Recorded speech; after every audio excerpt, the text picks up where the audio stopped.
Bonjour, bonsoir. Tout dépend toujours de l'heure à laquelle vous nous regardez. Vous êtes bien dans l'émission Parlons de nous. Parlons de nous aujourd'hui accueille un invité de marque, un invité qu'on ne présente plus. Et d'ailleurs, je vais le laisser se présenter lui-même. Pape Djibril, bonjour. Bonjour Mary, tout le plaisir est pour moi. Je suis très honoré d'être avec vous, de partager un moment de réflexion avec vos internautes. Merci Pape Djibril. Alors, Pape, sans plus tarder, on va entrer dans l'entretien en tant que tel. On a vu ces temps-ci votre sortie à propos de la distribution du riz. Et on a vu que le ministre du Développement communautaire et de l'équité sociale et territoriale, M. Mansour Faye, qu'il a promis dimanche une distribution équitable de l'aide alimentaire. On rappelle que cette aide alimentaire est destinée à soulager les populations vulnérables, surtout face aux effets du coronavirus. Comment vous pensez que cette distribution peut-elle réellement aider à la lutte contre le coronavirus? C'est une solution parmi tant d'autres, parce que la crise que traverse aujourd'hui l'humanité, et plus précisément le Sénégal, elle n'est pas que sanitaire, elle est globale. Donc aujourd'hui, le coronavirus a tout arrêté. Il ne s'agit pas seulement d'infecter des personnes, mais l'activité économique aujourd'hui n'a jamais été aussi au ralenti. Et dans cette dynamique, il faut nécessairement mettre les personnes impactées dans les conditions de pouvoir survivre à cette pandémie, à cette épidémie-là. Donc, raison pour laquelle aujourd'hui, je pense que c'est important que l'État puisse mettre à la disposition des couches vulnérables des vivres pour pour avoir une certaine résilience par rapport à ça, par rapport aux incidences économiques de cette pandémie. Je pense que c'est une solution qui est bonne, mais comme tu l'as si bien dit, il faut alerter par rapport à certaines pratiques qui sont des tares aussi sénégalaises, des détournements d'objectifs, des détournements de deniers, pour dire que dans ce contexte-là, on ne peut pas se permettre certaines pratiques. Et voilà, c'était le sens de mon intervention justement pour dire non, il faut que ceux qui doivent, que les ayants droit puissent accéder à cette aide-là. Donc c'est une solution parmi tant d'autres, mais elle est loin d'être suffisante. Elle est loin d'être suffisante parce que, comme je l'ai dit, aujourd'hui, par rapport à cette pandémie, notre seule certitude, c'est l'incertitude que nous avons. C'est notre seule certitude par rapport à un avenir qui est très incertain. Déjà, par rapport à ce virus-là, il y a une part de mystère extraordinaire, mais par rapport à notre avenir aujourd'hui, on est forcément, on nous demande même de planifier, mais on est forcément dans un pilotage à vue parce qu'on ne sait pas ce que demain sera fait. Aujourd'hui, personne ne sait quand est-ce que ce virus-là va quitter notre pays, le monde. Et je vous assure que c'est un combat qui est loin d'être gagné. Il faudra chaque jour remettre le métier à l'ouvrage parce que ce n'est pas du tout évident. Mais encore une fois, il faut une réponse globale parce que la crise n'est pas que sanitaire. Elle est multiforme et aujourd'hui, sur le plan économique, sur le plan social, à tout point de vue, il faut une réponse adéquate. Mais il faut une réponse au jour le jour et sans pour autant perdre de vue, bien entendu, la planification dans le temps parce qu'aujourd'hui, on parle de réquisitionner des tonnes de riz, mais il ne faut pas aussi que d'ici 2 ou 3 mois, on se retrouve avec une pénurie de riz. Maintenant, comment gérer tout ça? Comment pallier à ce déficit aujourd'hui où chacun compte sur soi-même? Les frontières sont fermées. Dans le domaine médical même aujourd'hui, vous avez entendu hier le directeur de la santé de France dire que 29 molécules qui étaient destinées à l'Afrique, importées à l'Afrique, exportées à l'Afrique, seront réquisitionnées pour le moment, jusqu'à nouvel ordre. Alors que Dieu sait que ces molécules servaient à traiter beaucoup de pathologies ici en Afrique et au Sénégal.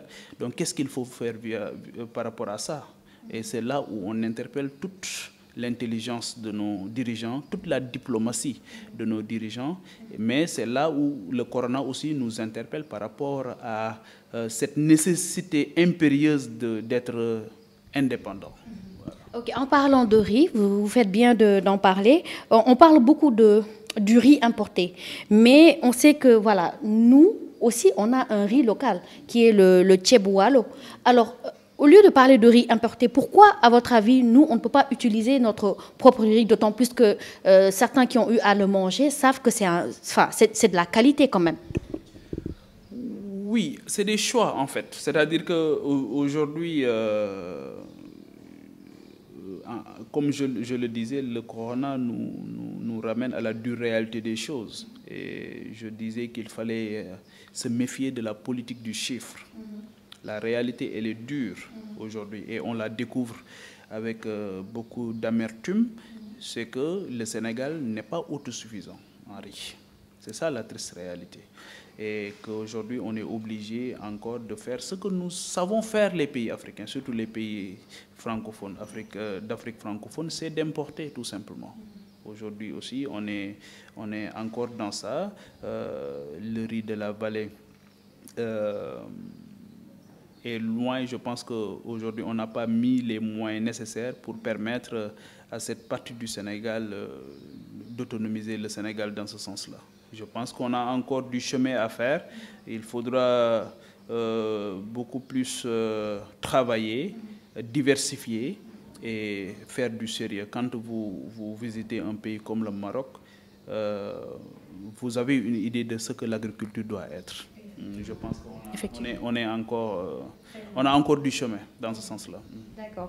Maintenant, en parlant de l'aide alimentaire, il est dit qu'elle est destinée à 588 045 ménages. Je prends les chiffres et c'est vraiment, je prends des sites en situation de vulnérabilité et qui sont régulièrement enregistrés dans le registre national unique, le RNU. Est-ce que ces chiffres avancés sont effectivement la réalité? Parce que je suis sûre que le Sénégalais lambda qui est dans la rue et qui va à la recherche de sa dépense quotidienne ne connaît pas le RNU. Donc, on dit qu'il y a des gens qui sont inscrits dans le RNU. Est-ce que ce sont les bonnes personnes qui sont inscrites dans ce registre-là? Ce qui est important, c'est de comprendre le pays dans lequel nous sommes et de prendre en compte aussi le taux d'analphabétisme d'abord, mais surtout le poids de l'informel dans ce pays-là. Voilà. C'est-à-dire que si on part de ce constat, on peut comprendre aisément qu'il y a certains chiffres quand même qui peuvent être remis en cause, battre en brèche. L'Agence nationale de la statistique et de la démographie fait un travail dans ce sens. Mais est-ce que, encore une fois, les chiffres renvoient à la réalité? C'est ça la grande question. C'est ça la grande question. Parce que ces gens aujourd'hui qui constituent les couches vulnérables et qui sont le plus souvent dans le secteur primaire, que sont l'agriculture, la pêche, l'élevage, le plus souvent ne se retrouvent pas dans les statistiques officielles le plus souvent. Ils sont carrément dans l'informel. Donc, encore une fois, le drame de nos pays, c'est les bons chiffres, c'est les statistiques. On a encore du mal à avoir les bons chiffres. Et tant que tu n'as pas les bons chiffres, tu ne peux pas avoir la bonne décision. Aujourd'hui, comment cette répartition sera faite sur le terrain?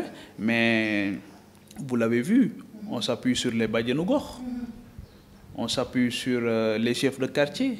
Et l'autre jour, j'ai entendu dire que dans une partie de la banlieue, dans un quartier, 3 ou 4 chefs de quartier se sont déclarés parce que tout simplement, il y a des vivres qui sont là.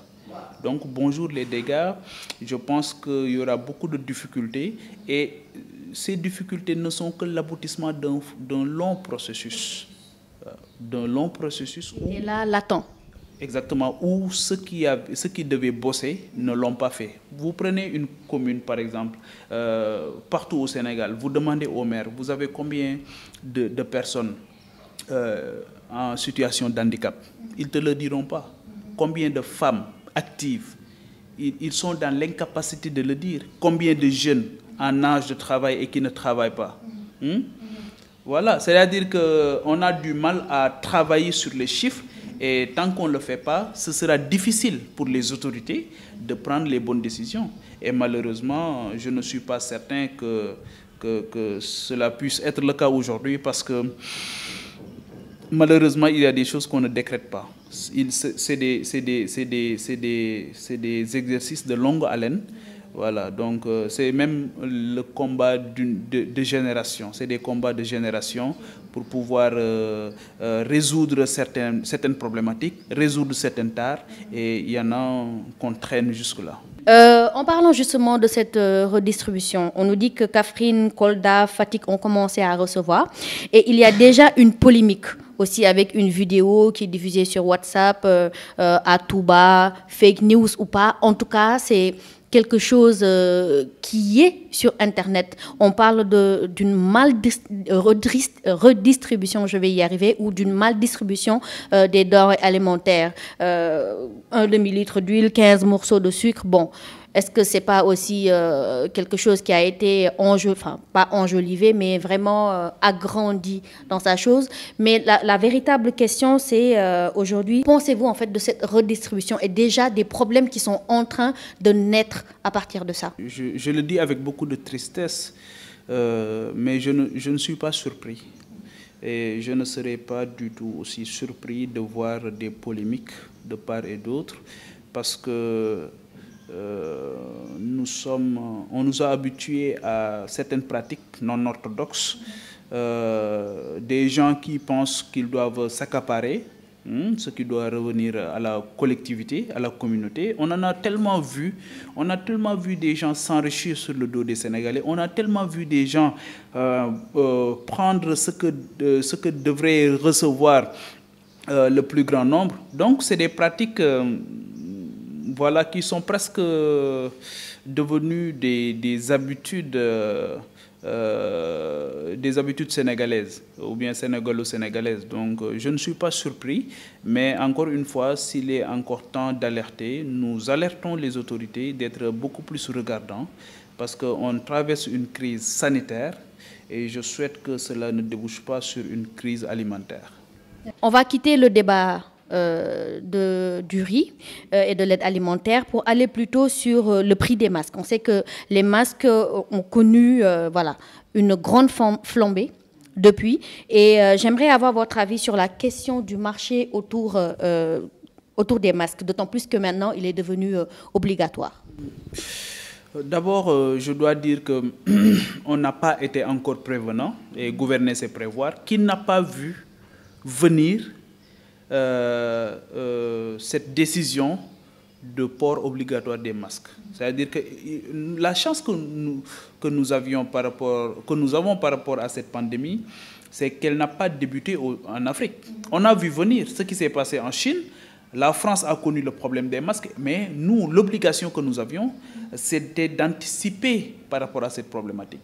Aujourd'hui, on constate encore la réalité, c'est qu'on est obligé de mettre les masques et on n'en a pas suffisamment, comme tous les pays d'ailleurs. Mais les autres ont pu trouver rapidement des solutions rigoureuses. Mais nous, on est obligé aujourd'hui de se rabattre sur le marché local, mais il faut d'abord normer. L'Association sénégalaise de la normalisation dit qu'elle est en train de faire un travail dans ce sens. Mais encore une fois, il est important de rappeler à toutes ces institutions qui travaillent dans cette affaire qu'on est dans l'urgence. On est dans l'urgence, c'est-à-dire qu'on ne peut rien conjuguer au futur. C'est ici et maintenant. Ici et maintenant, qu'est-ce qui est possible d'être fait? Aujourd'hui, on découvre l'ingéniosité, et c'est dommage de le constater tardivement, l'ingéniosité et la créativité des gens qui sont dans le secteur informel, qui ont toujours demandé, qui ont toujours constaté l'absence de l'État. Et aujourd'hui, l'État a besoin d'eux pour pouvoir couvrir le marché. Donc c'est un fait et j'espère que le corona soit une opportunité pour corriger tout ça à l'avenir. Nous avons l'ingéniosité, nous avons la créativité, nous avons la débrouillardise nécessaire. Maintenant, ces gens méritent d'être encadrés. Ils méritent d'être encadrés. Et là, j'interpelle le ministre de l'Industrie, le ministre de la Santé, et voilà, le ministre du Commerce, tous ces organes qui travaillent autour de ça. Parce que la plupart d'entre ces gens, ces tailleurs-là qui sont dans les quartiers, mais je vous assure, le travail qu'ils sont en train d'abattre aujourd'hui, ce n'est pas pour chercher de l'argent. C'est pour chercher de quoi vivre au quotidien. Maintenant, il y en a toujours aussi des gens qui se trouvent à des niveaux stratégiques qui vont profiter de cette situation pour s'enrichir. Et c'est ça qu'il faut éviter. D'où la flambée des prix. C'est ça qu'il faut éviter justement. Il y en a toujours des opportunistes, des situationnistes qui ne ratent aucun moment pour s'enrichir. Même en temps de guerre, il y a l'économie de guerre. Ok, merci Pape. Donc on va bientôt clore cette émission.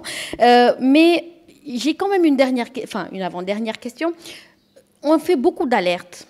On fait beaucoup de vidéos, de prévention et tout. Et malgré tout, les cas augmentent. Qu'est-ce qui n'a pas marché ou qu'est-ce qui ne marche pas? La difficulté, c'est justement les cas communautaires. C'est-à-dire qu'à partir du moment où on constate qu'il y a une personne qui a été testée positive et que cette personne-là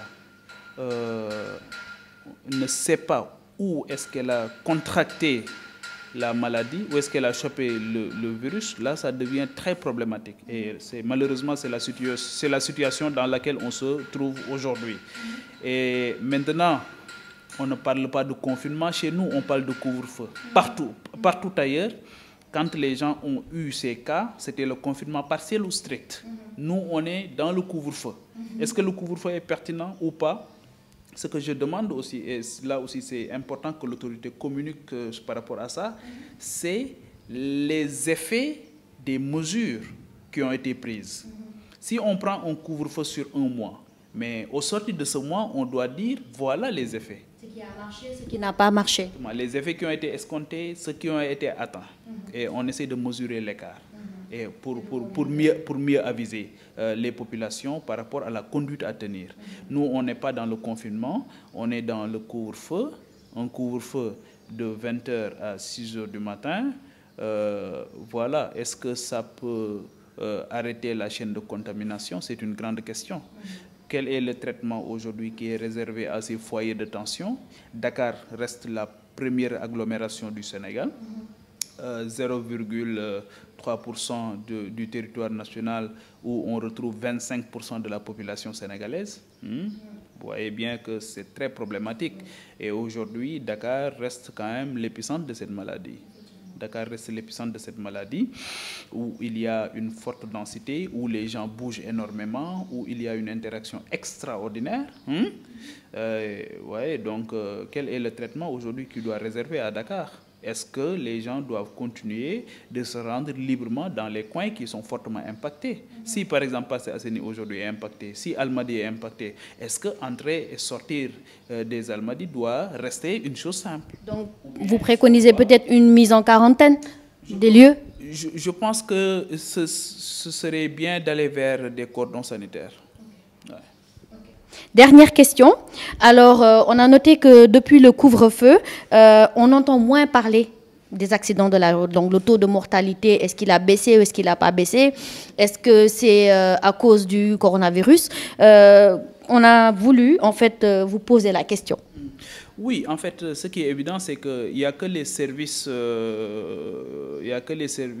préposés à ce genre de travail qui puissent répondre à cette question. Mais ce qui est évident, c'est qu'aujourd'hui, le Covid-19 a fini de noyer toutes les autres informations dans ce sens. C'est vrai aujourd'hui qu'il y a moins de mobilité.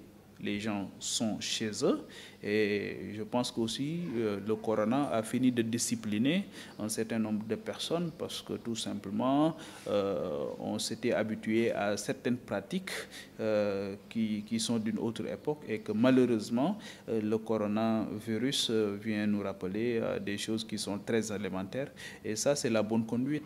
Maintenant si le corona aussi doit être une opportunité pour nous permettre de réduire les accidents, pour nous permettre de réduire les incidents de toutes sortes, pour nous permettre aussi de réduire, voilà, toutes ces choses-là qui font que nos sociétés n'arrivent pas à répondre aux enjeux du monde moderne. Moi, je dis bravo.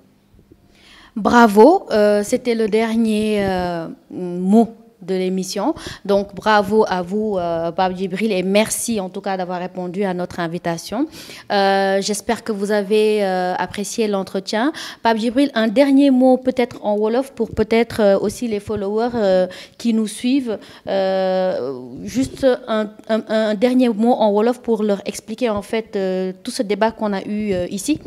Oui, en fait, di la nuyu d'abord di nuyu ñi lay suivre ci Sénégal ak ci bitim réew di wax rek ne jamono bu métti la ñu nekk jamono je pense que ne mësul yomb waaye gën na métti ci jamono bii nga xamante ni ci lañ toll où kenn mënatul dem kenn mënatul dikk en tout cas loolu moo gën a bëri ñu gis ne frontière yëpp tëj nañ ko lii humanité mosu ko xam li xew ni crise bu mel ni musul am crise nag bu mel ni bu musul am taxawaay bu musul am dafay am loolu moo tax ñuy soññ kenn ku ci nekk niveau de responsabilité bi nga am nga def ci sa kéem kattan muy autorité bi ak autorité bu mën di nekk muy ki nga xamante ni aussi dañ ko digal mu war a def ak taxawaay bu mën di am kenn ku ci nekk li la war def ko ni nga ko war a defee te xam ne ëllëg nettali dina am.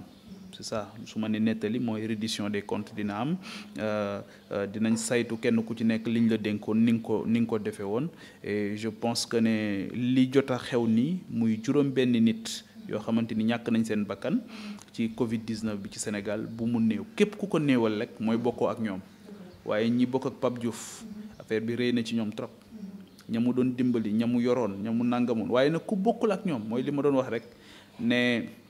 ku bokkul an Mamadou Diop bi nga xam booboon nañ ko fële rayoon nañ ko ci 2011 mën naa bañ a métti ci yow waaye ku bokk ak moom di nga xam ne lu diis la ci yow soo déggati ñoo waxu mandat sax sa fit day dem waaye Covid 19 bi aussi bu kenn jàpp ne ñi dee du dara bariwul comme ni mu baree feneen comme feneen ay millions ngay dégg waaye benn nit rek donte benn nit rek moo ci dee woon war nañu alerter ñun ñëpp donc encore une fois ñuy jaale ñi nga xamante ñoo bokk ak ñoom ñi nga xam ñoo tëdd ci lalu hôpital yi aussi ñu ñaan suñu borom mu yëkkati leen et di wax ne li tax ñëpp gën a war a taxaw aussi mooy feebar bi dafa yàpp lool mag ñi te réew man suma maam moo ma yar donc mag dafa am solo donc le combat que nous menons aujourd'hui dañ koy mener pour mag des ak sunu mag ñi c'est le combat que nous avons donc moo tax kenn ku ci nekk nañ góorgóorlu bu fi mag ñi jeexee musiba am de voilà. Merci Pape donc wax na ko bu fi mag yi jeexee musiba am kon nañ def lépp ak lépp lu ñu mën ak lu ñu mënul pour suñu mag yi des fii ñu nit ñu des fii ñoom it ñu fekkee lépp merci à tous. Pape, j'espère que tu as ton masque et que tu n'es pas venu sans ton masque. Moi aussi j'ai le mien. Alors c'était tout pour l'émission Parlons de nous. Nous vous remercions et nous vous donnons rendez-vous dans un autre numéro.